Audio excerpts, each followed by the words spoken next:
이 갈라디아서에 대한 많은 이 성경학자들의 견해들은 갈라디아서가 언제 기록되었느냐 하는 그런 질문들을 갖게 되는데 한 세 부류 정도로 갈라지는 것 같아요. 3차 전도 여행을 마치고 고린도 후서를 기록한 이후에 기록했다는 사람들이 있고요. 혹은 3차 전도 여행 중에 기록했다 하는 사람도 있습니다. 또 한편의 사람들은 2차 전도 여행 이후에 갈라디아 교회를 지역을 전도하고 교회를 세운 이후 그가 마게도냐와 헬라 지방으로 바울이 내려가게 되거든요. 그때 기록했을 가능성이 있다 이렇게 이야기를 합니다. 자, 어떻든 간에 저는 여러분과 함께 바울이 1차 전도 여행 또 2차 전도 여행 또 3차 전도 여행의 모든 도시들을 우리가 함께 지도를 보면서 살펴본 바가 있죠. 그 첫 번째 전도 여행을 마치고 돌아왔을 때에 바울이 안디옥에서 이제 한 논쟁거리를 만나게 됩니다. 오늘 이 갈라디아서의 배경은 사도행전 14장 26절 이하 15장 31절까지의 말씀과 깊은 관계를 갖습니다. 여러분 같이 한번 사도행전 우리가 14장 26절 같이 한번 보시겠습니까? 여러분이 펴놓고 여러분이 또 읽으시면서 따라오시면 좋겠어요. 바울이 1차 선교 여행을 마치고 이제 안디옥으로 돌아왔습니다.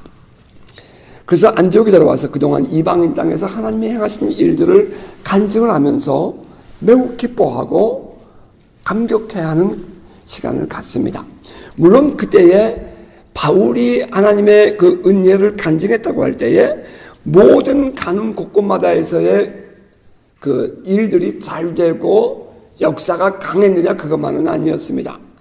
우리가 잘 아는 바대로 1차 전도 여행 때에 거의 마지막 부분이었던 루스드라에서는 돌에 맞아 죽을 뻔했던 그런 고난도 겪었습니다.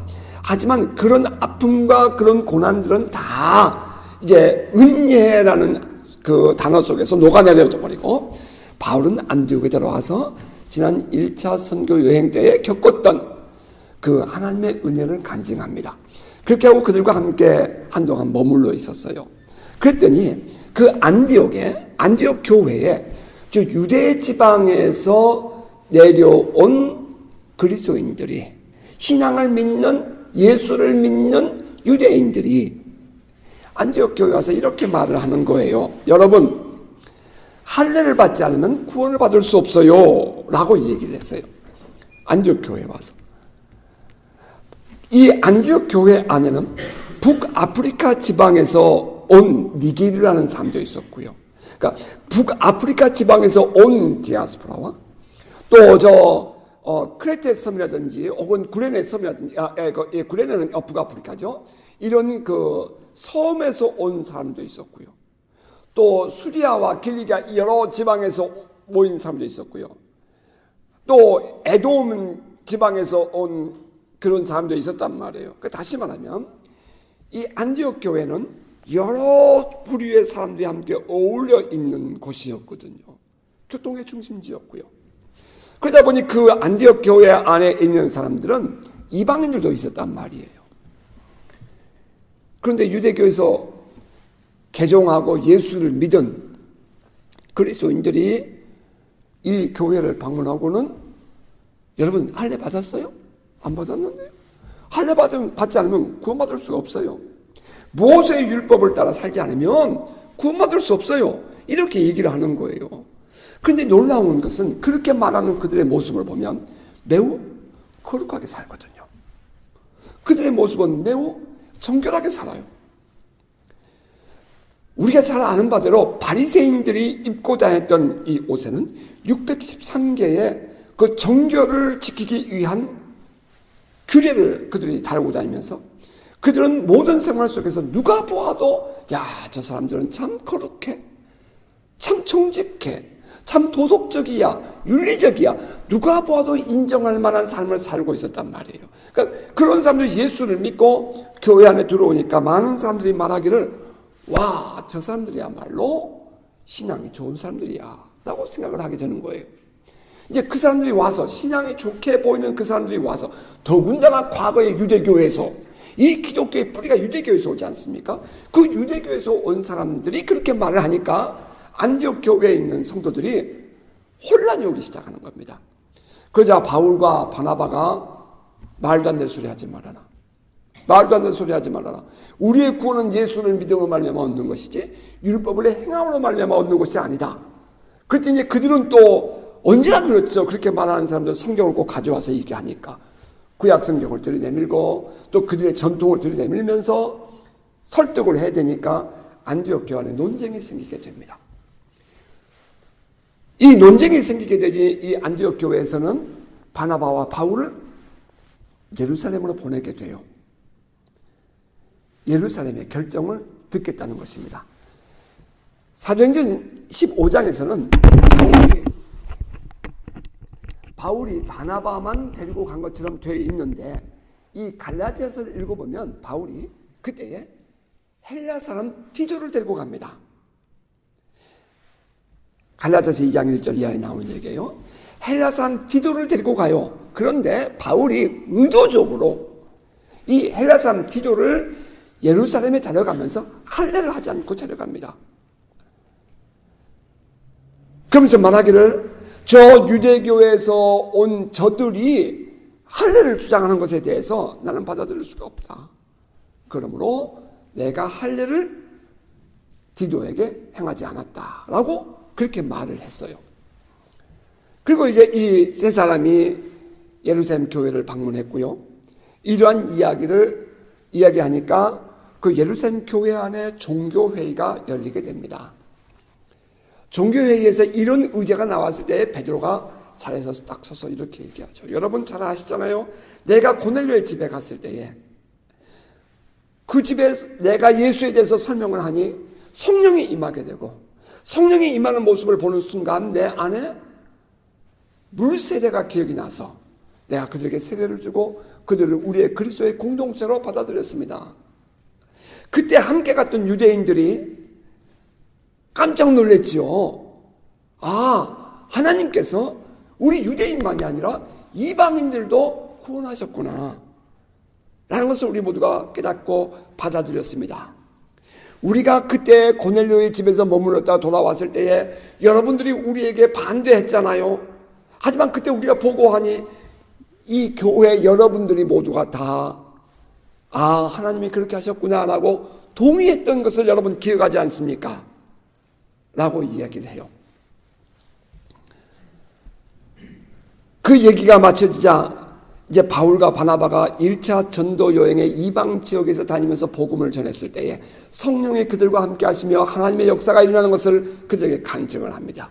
그랬더니 그 얘기를 듣고 있던 이 예루살렘 교회의 수장 야고보 장로가 아모스서에 있는 말씀을 인용을 하면서 마지막 날 다윗의 장막을 다시 회복하실 때 그 회복되는 다윗의 장막은 하나님이 선택하신 이방인들, 유대의 남은 자들과 이방인들을 통해서 하나님이 다윗의 장막을 회복하시라고 말하지 않았더냐.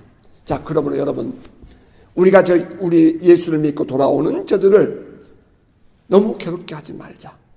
우리가 저들에게 율법을 지켜야 된다, 혹은 할례를 받아야 한다 하는 무거운 짐 지우지 말고 4가지의 항목을 그들에게 제시를 하자.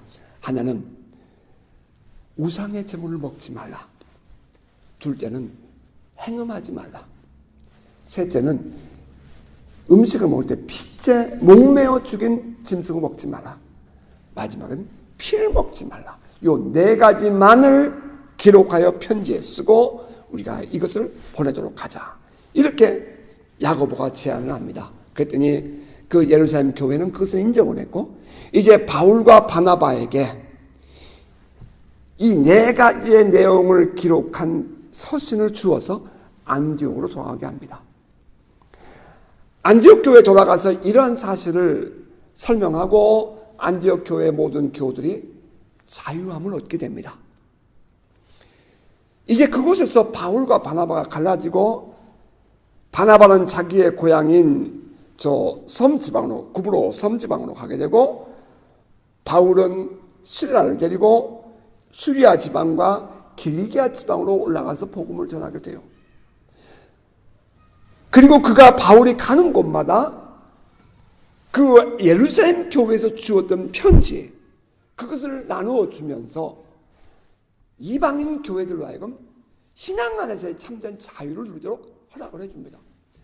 과거에 1차 전도여행 때 지나갔던 더베, 루스드라, 이고니온, BC 안디옥까지 세워진 교회들마다 바울은 지나가면서 그들에게 그들의 신앙을 견고하게 세워줍니다. 여기서 한 가지 또 우리가 그냥 지나가기 아쉬운 점이 있다면, 그 루스드라에서는 바울이 2차 전도 여행 때에 디모데를 픽업해서 같이 데리고 가게 되는데요. 디모데는 그의 아버지가 헬라인이고 어머니가 유대인이었습니다. 예루살렘에 올라갈 때 티도를 데리고 갈 때는 할례를 하기를 거절했던 바울이 루스드라에서 디모데를 데리고 이제 이방 땅에 가서 복음을 전하고자 할 때는 디모데에게 할례를 행하고 갑니다. 그때 바울이 그 이유를 뭐라고 설명했냐면은, 그의 아버지가 헬라인인 것을 아는 고로 많은 유대인들이 이것으로 말미암아 복음을 전하는데 방해되는 것을 원치 않는다. 그러므로 디모데에게 할례를 행하고, 그 어머니가 유대인이므로 할례를 행하고 그가 그 다음 도시로 디모데를 들어갔다, 이렇게 얘기를 합니다. 하지만 바울은 여전히 이 이방 교회들에게 할례를 행해야 된다고 주장하지 않아요. 그 힘든 것을, 그 어려운 일을 자꾸 왜 이방인 교회에게 지우려고 하느냐고 오히려 거부합니다. 바울이 피시디아 안디옥에서 복음을 전한 이후에 소아시아 지방으로 가고 싶었는데 성령이 허락하지 않아서 바울이 부르기아와 갈라디아 지방으로 가서 복음을 전했다라고 얘기합니다. 여러분, 자, 성경 16장, 사도행전 16장 6절 하나만 여러분 함께 보았으면 좋겠습니다. 성령이 아시아에서 말씀을 전하지 못하게 하시거늘 그들이 부르기아와 갈라디아 땅으로 다녀가 무시아 앞에 이르러 비두니아로 가고자 애쓰되 예수의 영이 허락하지 아니하시는지라. 자, 그 16장 6절에 성령이 아시아에서 말씀을 전하지 못하게 하시거늘, 거기 이해되셨죠? 그들이 부르기아와 갈라디아 땅으로 다녀가 바로 무시아 앞에 이르니, 이렇게 되어 있는데, 그 부르기아와 갈라디아 지방을 다녀가라는 그 단어 안에가 오늘 갈라디아 교회가 등장하는 것입니다.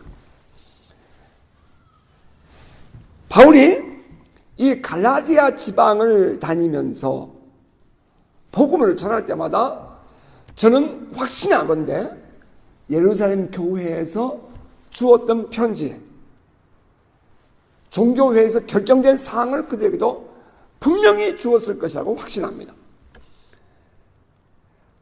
왜냐하면 그 땅도 이방 땅들이고, 그 바울이 가는 곳곳마다 우리가 보았던 것처럼 회당에 들어가서 복음을 전하게 됐거든요. 회당에 먼저 들어가서 복음을 전하고 디아스포라를 먼저 만나게 되는데, 디아스포라에게 복음을 전할 때에 이방인들이 함께 그곳에 참여한 자들이 있었단 말입니다. 그러니 이 이방인들을 향하여 유대인들은 늘 말하기를, 회당 안에 있는 유대교인들은 말하기를 할례를 받아야 된다, 모세의 율법을 지켜야 된다, 그렇게 얘기를 한다는 거예요. 그런데 한 가지 놀라운 것은, 여러분, 우리 신앙인들도, 우리들도 그런 오류에 빠질 가능성이 많은 것이, 우리가 착한 일을 행하고 나면 우리 안에 뭔가 뿌듯한 마음이 생겨요. 뭔가 우리가 구제금을 보내고 나면, 내가 구제를 했다는 것이 마음에 좀 뿌듯한 마음이 생겨요. 내가 뭔가 봉사를 하고 나면, 내가 잘했다라는 스스로의 그런 위로감을 내가 갖는단 말이에요. 이 율법주의자들이 가질 수 있는 그게 오류거든요. 그래서 내가 이런 선한 일을 많이 했고, 내가 병든 사람을 많이 돌봐주었고, 내가 이거 연약한 자들을 많이 내가 세워줬어. 그러면 내 안에 내가 믿음이 좋은 것이냐? 내 스스로가 자위, 스스로가 위로를 삼다 이 말입니다. 이 율법을 강조하고 있었던 율법주의자들이 갈라디아 갈라디아 지역에도 있었는데, 바울이 그 지역을 다니면서 예수를 믿음으로 말미암아 구원을 받는 거야 라고 얘기를 했어요. 그런데 놀라운 사실은 그 갈라디아 교회 안에 있는 성도들이 율법대로 살지 않았음에도 불구하고 그들에게 성령이 임하는 겁니다. 지금 우리가 성경을 읽지는 않았지만 갈라디아서 3장을 보면 바울이 이렇게 말해요. 너희가 성령을 받은 것이 율법을 행함으로 받았느냐, 아니면 믿을 때 받았느냐. 예수를 믿을 때 우리가 성령을 받았지, 우리가 율법대로 살았기 때문에 성령 받은 것도 아니지 않느냐, 이렇게 지적을 하거든요. 그러니까 갈라디아 교회는 이미 성령 받은 사람들이란 말이에요. 그들이 아직 율법을 지키지 않았고요, 율법대로 살지 않았어요. 어찌 보면 내가 이방인들의 삶을 살고 있었단 말이에요. 그럼에도 불구하고 그들이 예수를 믿고 구원을 받아서 예수를 믿음으로 말미암아 하나님의 자녀가 되었다는 은혜가 임했을 때에 성령이 예루살렘 교회에 임하게 돼요. 바울은 그것을 지적을 해요. 자, 바울이 갈라디아 교회를 지역을 다니면서 편지를 보냈는데, 이제 참고로 또 우리는 전체를 좀 통으로 보고 있으니까 1장 2절에 보면, 갈라디아서 1장 2절에 보면 이 서신을 누가 받느냐, 이 편지를 누가 받느냐, 갈라디아 여러 교회들이라고 얘기했어요. 따라서 이 갈라디아는 교회가 하나가 있는 것이 아니라 갈라디아 교회는 여러 지방에 갈라디아 교회가 있었다는 것을 전제해 줍니다. 바울이 가는 곳마다 이와 같이 그 복음 안에서의 자유, 성령의 은혜를 받아서 기뻐하고 감격하던 그 기쁨, 그 첫사랑을 그들에게 전해주고 예수 안에서의 자유를 누리도록 그렇게 양육해 주었는데, 그리고 이제 바울이 우리가 성경을 보았던 것처럼 다음에 들어올라 가가지고 저 마게도나로 가고 쭉 내려가서 고린도 지역까지 이제 복음을 전하게 되죠. 바울에게 소식이 들려옵니다. 갈라디아 교회 성도들이 그 율법을 강조하는 그 유대교회에서 개종한 사람들의 영향을 받아서 교회가 바뀌고 있다는 거예요. 교회가 바뀌고 있어요. 바울이 어떻게 표현을 했는가 하니, 이 갈라디아서 4장을 보면 내가 그때 4장 저 13절 이하예요. 내가 그때 처음 갈라디아 이 교회를 방문했을 때 내 몸이 참 약했잖아. 우리는 그것을 이 누가는 성령이 막았다고 이렇게 기록했지만 이미 바울은 몸이 약해서 못 갔다고 설명을 드렸어요. 그때 내가 너무 몸이 약했잖아. 그 몸이 약했을 때에 너희들이 나를 시험하고 너희들이 나를 거부할 수 있었어.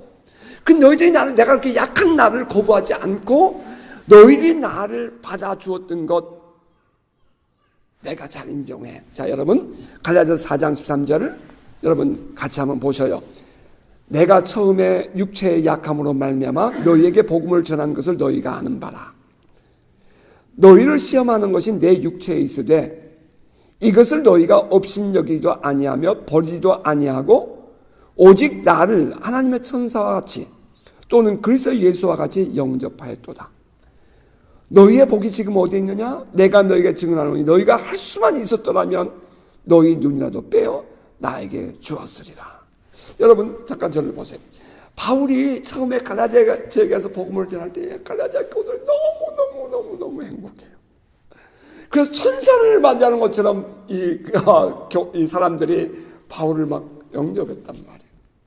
예수님을 맞이한 것처럼 그렇게 받아줬어요.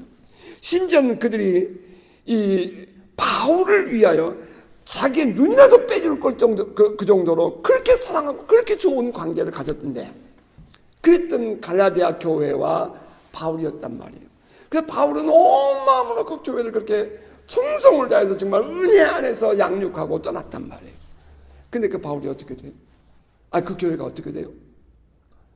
이제 할례를 받아야 구원을 받아.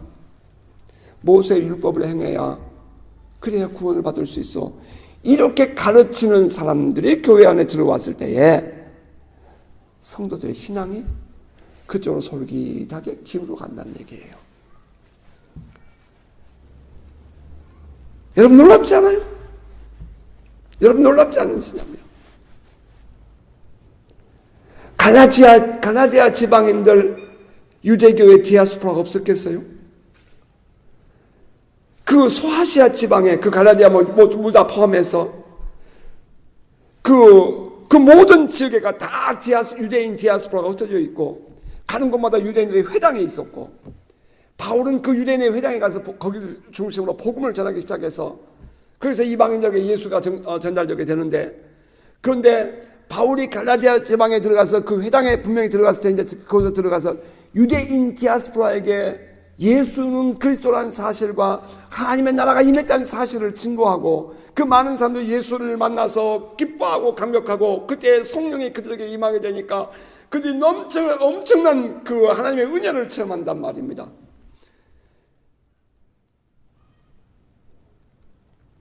놀라운 감격 속에 들어가죠. 갈라디아 교회도.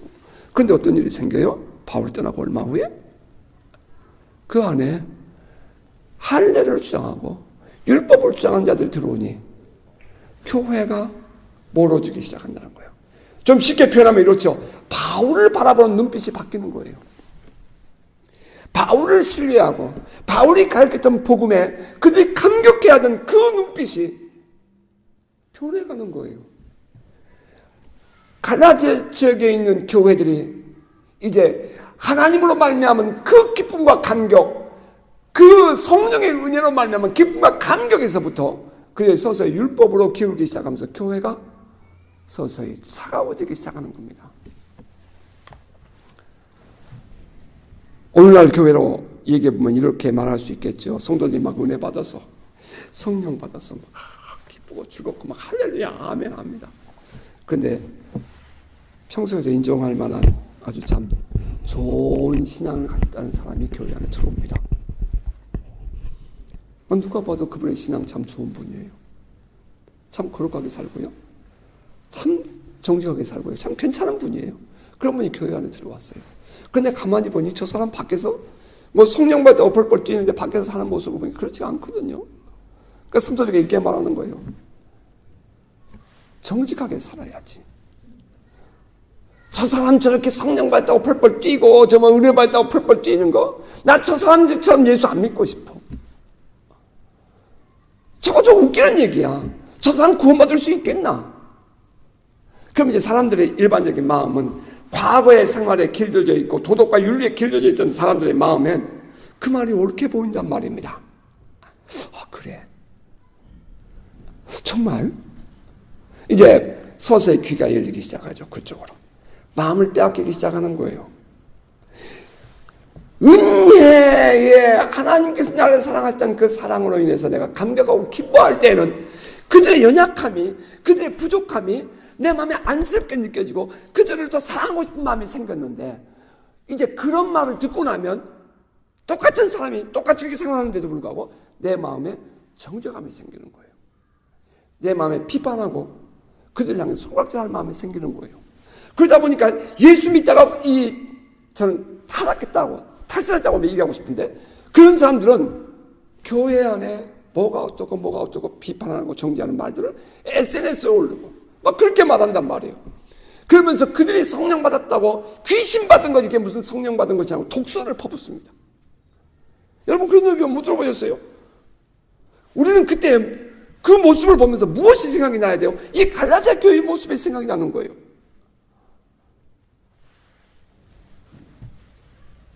아니, 율법을 따라서 살아야 구원받습니까? 아니, 쉬운 말로 도덕적으로 정직하게 깨끗하게 살아야 구원받습니까? 그건 아니잖아요. 예수를 믿음으로 말미암아 구원을 받는 것이지, 예수를 믿음으로 말미암아 우리의 의롭다 하심을 얻는 것이지, 우리가 아무리 정직하게 살고 우리가 아무리 구제를 많이 하고 그렇게 한들 그것이 우리를 구원으로 이끌지 못한다는 거예요. 바울이 율법을 폐하고 무시하는 것이 아니죠. 그는 이 갈라디아서에서 말하기를 율법은 우리를 그리스도께로 인도하는 몽학선생, 초등학문이라고 말을 해요. 여러분, 우리가 정직하게 살고 우리가 선하게 살고 우리가 많은 사람들에게 인정받는 삶을 산다고 한들 어떻게 살면 하나님의 그 거룩하신 빛 앞에서 의롭다함을 입을 수 있겠어요? 어느 누가 우리의 기도를 많이 하고 금식을 많이 하고 금욕주의적인 삶을 살고 거룩하게 산다고 해서 하나님의 빛 앞에서 하나님이 보실 때 너는 의롭다라고 말할 사람이 있겠냐고요. 회색에 조금 차이죠. 회색에 조금 차이예요. 진정으로 하나님 앞에서 의롭다, 깨끗하다라고 인정받을 수 있는 방법은 유일하단 말이에요. 예수 그리스도께서 십자가에 죽으심으로 나의 죄의 값을 도말 깨끗이 해결해 주시고 그것을 믿는 우리가 되었을 때에 우리가 하나님 앞에서 의롭다 하심을 받는 거예요. 아멘입니까? 많은 사람들은 서로가 투이치하다 서로가 옳으니 그러니 비난하고 정죄하고 심판하지만 사실 그 모든 것들이 도토리 키재기라. 하나님의 빛 앞에서 바라볼 때는 이건 아무것도 아닌 거예요. 그런데 교회 안에 성도들 속에서 그에게 금이 가게 되는 원인, 사도 바울이 갈라디아에서 표현하는 것은 이간질을 한다 그랬어요. 나와 여러분 교회를 이간질하게 하여 들어왔다. 그들은 그 율법을 주장하는 그들은 교회 안에 들어와서 우리 성도들 사이를 이간질시키고 이 건강한 신앙을 이간질시켜서 결국에는 서로를 불목짓게 만들기 위하여 들어온 자들이라고 이렇게 설명을 해요. 갈라디아서에서. 이 놀라운 일이에요. 그러니까 교회 안에 들어와서 그런 얘기를 자꾸 전화질하고 내가 표현이 좀 그랬나?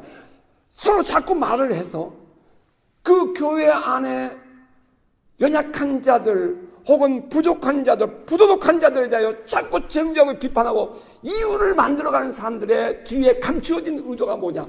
바울의 표현에는 이간질한다는 거예요. 그래서 결국은 갈라디아 교회가 무너지게 하는 역할을 하고 있다는 겁니다. 그러면서 바울은 이 갈라디아 교회를 바라보면서 가슴이 메어지는 그런 고백을 해요. 성도 여러분, 믿음으로 구원을 받는 것이지 우리가 율법을 행함으로 하나님 앞에서 의롭다 받는 것은 아닙니다. 그것을 강조하고 싶은 거예요. 그 과거에 유대교에서 돌아왔던 그리스도인들은 반복해서 그들에게 접근해 옵니다. 참 그래 놀라운 것은 이제 그렇게 말하는 사람은 꼭 주변의 사람들을 그렇게 영향을 주어요. 참 신기해요. 악화가 양화를 구축한다. 이거 제2 아담스의 경제 원리입니다만은 저는 그 말 화자를 써가지고 악한 말이 선한 말들을 바꿔버려요. 그래서 많은 신앙인들의 신앙을 이 정확하고 정직한 그런 신앙을 자꾸 탈선하게 만드는 그런 역할들을 한단 말이에요. 그런 모습이 이 갈라디아 교회에 보여요. 특별히 율법주의자들에게서 보이는 결정적인 오류는 그들은 도덕을 이야기하고 윤리를 이야기하고 거룩한 삶과 종교적인 삶을 이야기하지만 실은 속에는 그렇지 않다는 거예요. 자기의 삶은 그렇지 않다는 것이 문제라는 거예요. 우리가 읽었던 이 갈라디아서 2장 11절 이하에 보면 갈라디아 교우들에게 바울이 베드로에 대하여 책망했다는 이야기를 기록해 놓았어요. 글쎄요, 같은 목사들끼리 굳이 성도들에게 그 목사들 얘기하면 뭐 하겠나? 뭐 그런 마음도 들어요. 조금은 그것이 제 마음을 좀 아프게 해요. 하지만 바울이 왜 여기서 게바의 얘기를 했을까 하는 것을 저는 지적하지 않을 수가 없어요. 안디옥에 있었을 때에, 그러니까 2차 선교 여행을 떠나기 전에 안디옥에 있었을 때에 베드로가 유대인들과 함께 안디옥 교회를 방문합니다. 바울이 바나바와 함께 있을 때였어요. 방문을 해서 그 이방인들과 함께 베드로, 유대인, 바나바가 같이 식사를 해요.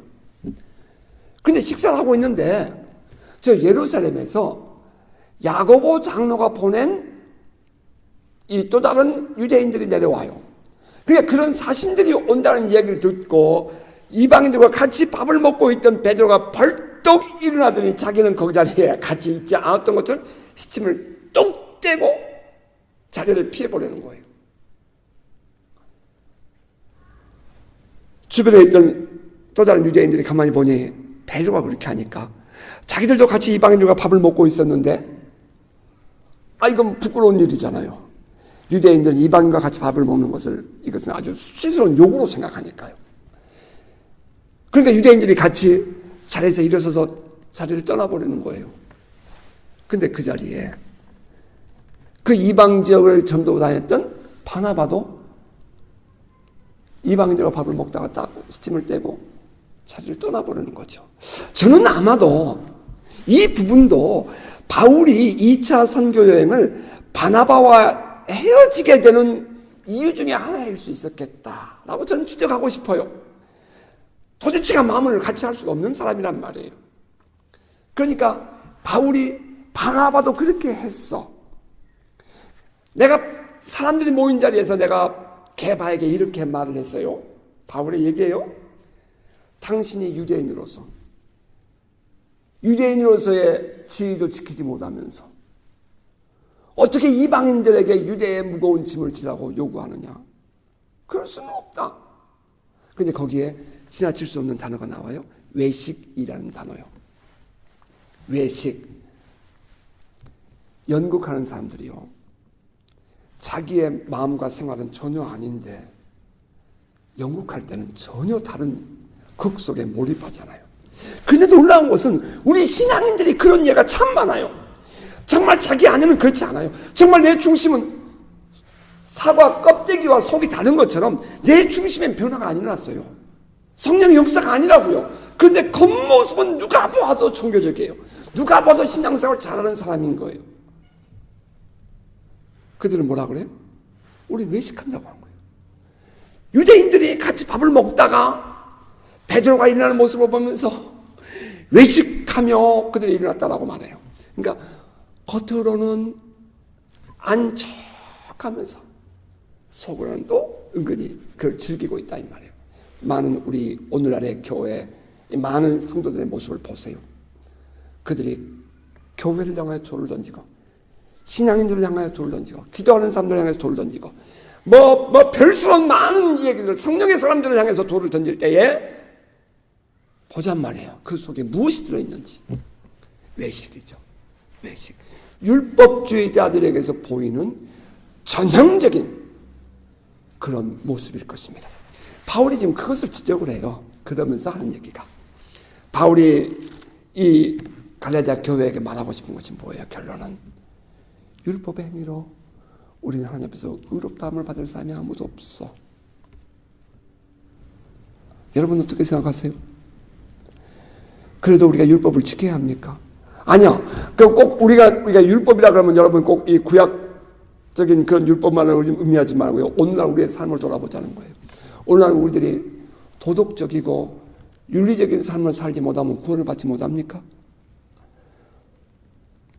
우리가 꼭 그렇게 구제하고 봉사하고 꼭 그래야 구원을 받습니까? 아니죠. 아니죠.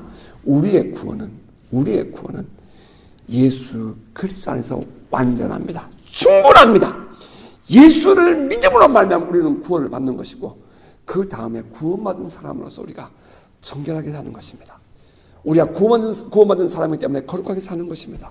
우리가 구원받은 사람이기 때문에 우리가 선을 베풀며 사는 것입니다. 살다 보면 넘어질 수 있어요. 타락한 세상에 이중 구조의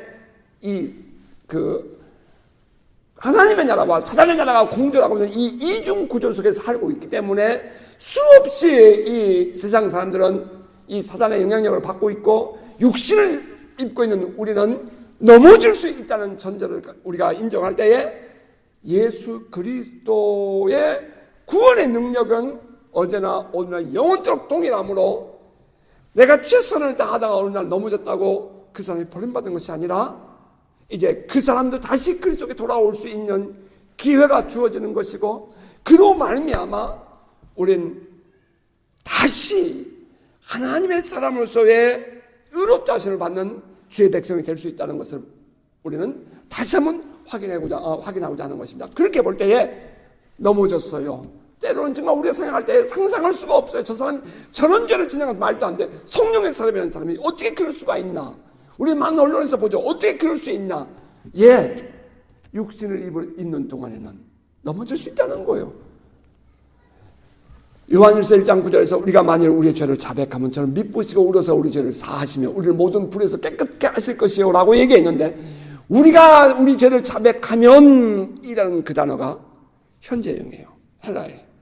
현재형이라는 것은 반복적인 것을 의미해요.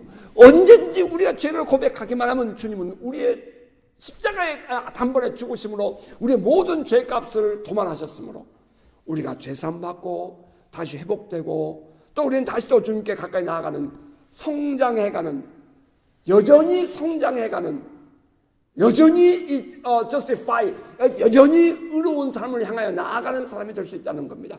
우리가 예수 믿음으로 말하면 어느 날 갑자기 쑥 거룩한 자가 된 것이 아니라 예수를 믿어서 어린아이가 성장해 가는 것처럼 걸음마를 한 번, 두 번 넘어지면서 걷고 하다 보면 걸음마를 하고 어느 날 뛰기도 하고 달려가기도 하고 그렇게 하는 것처럼 우리의 신앙이 어느 날은 연약하다가도 이제 차츰차츰 그러면서 계속해서 성장해가고 있다는 사실을 인정할 때에 여러분 어느 누구를 향하여 우리가 돌을 던져서도 안 되겠거니와 우리 스스로 또한 우리 자신을 향해서 우리가 그릇된 어떤 기준을 가지고 스스로를 자학하거나 정죄해서는 안 될 것이고 또한 어느 누구를 향해서도 위로하고 그들을 향하여 품고 그들을 안아줄 수 있는 넉넉한 그리스도인 되시기를 주님으로 축복합니다. 말씀을 맺겠습니다. 그래서 우리가 그렇게 살 필요가 없다는 것입니까? 그건 아닙니다. 우리가 예수를 믿음으로 말미암아 구원을 받았습니다. 우리가 성령을 받은 것은 우리가 의롭게 살아서 성령 받은 것 아니었어요? 우리가 성령을 받은 것은 우리가 정직하게 살고 도덕적으로 살고 깨끗하게 살아서 성령 받은 것 아니에요? 우리가 아직 죄인이었을 때 하나님께서 우리에게 보내주신 예수 그리스도를 우리가 믿음으로 말미암아 의롭다함을 받았고 그때에 하나님은 우리에게 성령을 보내주시고 우리로 하여금 하나님의 자녀로서의 삶을 살게 하셨습니다. 그렇다면 이제는 구원받은 우리는 그 그리스도 안에서 구원받은 자로서의 삶을 살아내는 그래서 좀 더 거룩해지고 좀 더 성숙해져가는 그래서 좀 더 깊은 주님과의 만남과 사귐 또 주님의 음성을 들으며 주님과의 놀라운 그 감격을 살아가는 그걸 살아내는 저와 여러분 될 수 있기를 주의 이름으로 축복합니다. 우리 갈라디아서 다음 주에 한 번 더 우리 뒷부분을 보고 우리가 또 갈라디아서 그렇게 또 넘수록 하겠습니다. 여러분 다 같이 일어나서 찬양하십시오. 오직 믿음으로.